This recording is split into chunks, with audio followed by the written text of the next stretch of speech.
انہی کی طرف مشہور ہو گیا بخاری شریف بخاری شریف.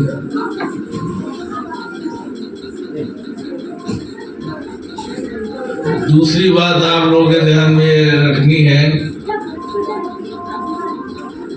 کہ 100 برس تک امام بخاری علیہ رحمہ کے خاندان میں گھر میں اسلام نہیں گیا.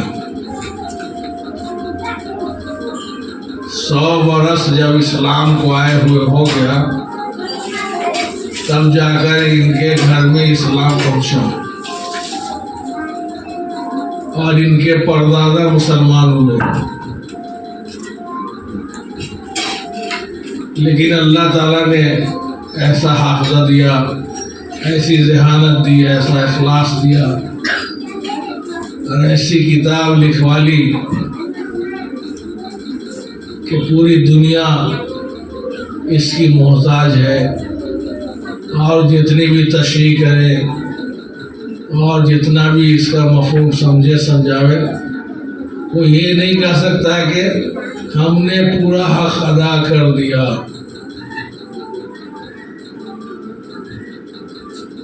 امام بخاری کا نام یاد رکھنے کے لیے مختصر لفظ یاد رکھنا, صرف ایک لفظی نام ہے محمد.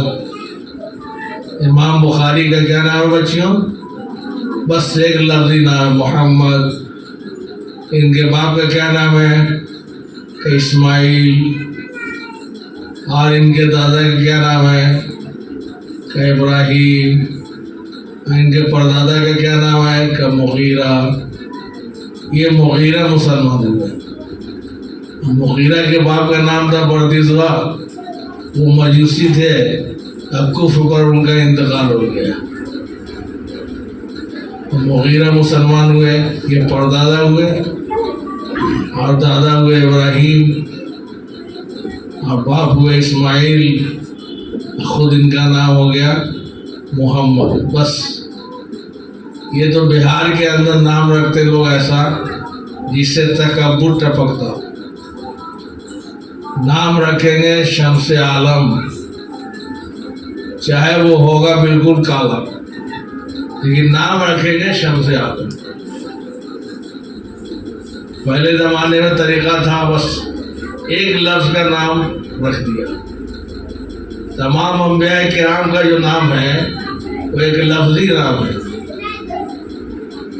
نوح, آگے کوئی دائیں بائیں نہیں لکھا ہوا ہے کہ محمد نوح یا نوح عالم.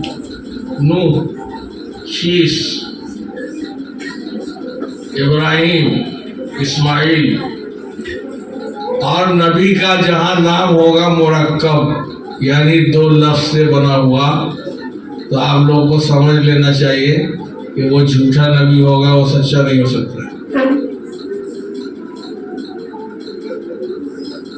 تو امام بخاری رحمۃ اللہ علیہ کی کتاب آپ پڑھ رہے ہیں, صحیح بخاری شریف. نام اس کا بہت بھاری ہے, کم سے کم اتنا تو یاد رکھ لیجیے گا نا. الجامع, المسند, الصحیح, المختصر من امور رسول اللہ صلی اللہ علیہ وسلم وسننہ وایامہ.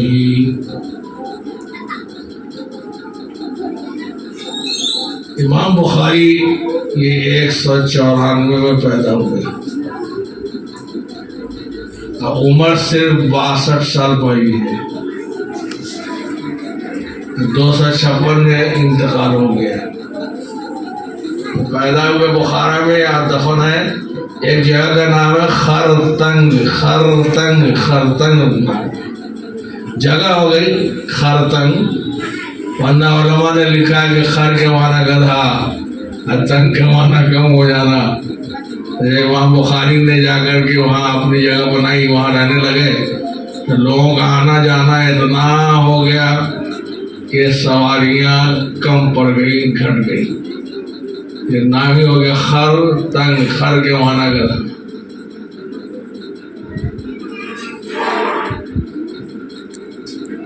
اس کے بعد مسئلہ رہ جاتا ہے کہ حدیث, یہ حدیث جو ہے نا مشہور ہے, یہ قدیم کی ضد ہے. لغوی اعتبار سے، اور اس کا اصطلاحی معنی ہوگا علم حدیث کا، ایک سیدھے حدیث کا، ہر وہ چیز جس کی نسبت خواہ قول ہو، فعل ہو، تقریر ہو، صفت ہو، حضور کی طرف کی جائے، اس کا نام ہے حدیث۔ ہر ایک ہے علم حدیث۔ علم حدیث کا مطلب ہوتا ہے جس علم کے اندر نبی صلی اللہ علیہ وسلم کے قول، فعل، تقریر سے بحث کی جائے، اور اس کا موضوع ہے مرویات نبوی، روایتاً ہو چاہے درایتاً ہو۔ اس کی غرض و غایت کیا ہے؟ اس کی غرض و غایت تو علامہ بن نوری نے لکھا ہے کہ اصل غرض و غایت یہ ہے کہ جو حدیث شریف پڑھتے ہیں، پڑھاتے ہیں، جو پڑھتی ہیں، پڑھاتی ہیں، ان کو صحابیت کی شان حاصل ہو جاتی، شرف صحابیت، معنوی اعتبار سے شرف صحابیت حاصل ہو جاتی۔ حقیقی اعتبار سے تو آپ صحابہ نہیں ہیں، حقیقی اعتبار سے بخاری شریف پڑھانے والے، حدیث شریف پڑھانے والے صحابی نہیں ہیں، لیکن معنوی اعتبار سے ان کو شرف صحابیت حاصل ہو جاتی ہے۔ اصل غرض علامہ بن نوری رحمۃ اللہ علیہ نے معارف الحدیث کے اندر یہی لکھا ہے، معارف السنن کے اندر بھی لکھا ہے۔ بہرحال آپ لوگوں کے لیے خوش قسمتی کی بات ہے کہ ایک چھوٹا سا نوزائیدہ ادارہ ہے جو مولانا مہتاب عالم صاحب چلا رہے ہیں۔ اس کی بنیاد عصر کی نماز کے بعد میں نے ہی ڈالی تھی، مسجد کی بھی اور مدرسے کی، لیکن یہ اتنے متحرک ہیں اور اللہ تعالیٰ ان سے کام لینا چاہتا ہے تو کام لے ہی لیتا ہے۔ لگے رہتے بیچارے، یہاں تک کہ دورے تک پہنچا دیا، 6 سال ہوا مدرسے کو، اور دورے تک پہنچ گئے، اور آج پورا ادارہ جو ہے گلزار بنا ہوا ہے، ایک دم روشن ہے اور نورانیت سے بھرا ہوا ہے۔ اس لیے اللہ تعالیٰ ہم لوگوں کو عمل کی توفیق عطا فرمائے اور محنت سے پڑھیے۔ حدیث شریف کی عبارت کے اوپر میں نے آپ کو کہا کہ تعالی نہیں ہے لکھا ہوا، رضی اللہ عنہ لکھا ہوا ہے۔ اس کی وجہ یہ ہے کہ امام نووی رحمۃ اللہ علیہ نے لکھا ہے من کذب علی متعمدا فلیتبوأ مقعدہ من النار، جس نے میری طرف جھوٹ کا انتساب کیا تو اس کا ٹھکانہ جہنم ہوگا۔ اس کی ذیل میں انہوں نے لکھا ہے کہ حدیث شریف کی عبارت غلط پڑھنا یا حدیث شریف کی جو عبارت ہے اس میں کوئی لفظ گھٹا دینا، کوئی لفظ بڑھا دینا، یہ سب شامل ہے۔ اس لیے اس کا لحاظ رکھنا پڑے گا۔ اگر رضی اللہ تعالی لکھا ہوا ہے تو تعالی بولیے، اگر نہیں لکھا ہوا ہے صرف لکھا رضی اللہ عنہ تو تعالی کیوں بڑھائیں گے ہم؟ بہرحال یہ چند باتیں میں نے اپنے فائدے کے لیے بطور آپ لوگوں سے تبرک حاصل کرنے کے لیے عرض کرتی ہیں۔ باتیں تو اس وقت لمبی ہوتی ہیں اور لمبی کی جا سکتی ہیں اور گھنٹوں لگ جاتا ہے، پتہ نہیں چلتا ہے کیا وقت گزر گیا۔ اس لیے اللہ تعالیٰ ہمارے آپ کے بیٹھنے کو قبول فرمائے اور میری صحت کے لیے دعا کیجیے، اور میں ادارے کے لیے دعا کرتا ہوں، آپ لوگوں کی دعا کرتا ہوں، یا کہ اساتذہ کے لیے، منتظمہ سب کے لیے دعا کرتا ہوں۔ اللہ تعالیٰ تمام کے ساتھ خیر کا معاملہ فرمائے، اور آپ لوگ جب پڑھ کر جائیں تو ادارہ کو یاد رکھیں، اور ساتھ ہی کیا کہتے ہیں کہ دنیا کی جو گندی ہوائیں چل رہی ہیں اس میں آپ لوگ مبتلا نہ ہوں۔ جو لڑکیوں کے مدرسے قائم ہیں اس کی بنیادی غرض میں سے غرض یہ ہے کہ کم سے کم یہ ذہنی ارتداد کا شکار ہماری بچیاں نہیں ہوں گی۔ اس کا وعدہ کرتے ہیں انشاءاللہ۔ ذہنی ارتداد کا شکار رہے ہیں. اللہ تعالیٰ آپ لوگ کے ماں باپ کو بھی عزت ادا کرے, آپ لوگ کو عزت ادا کرے, اور دنیا کے اندر زندہ رہیے تو دین میں بھی زندہ رہیے, ہماری تو دین میں بھی رہیے. وما علینا الا البلاغ.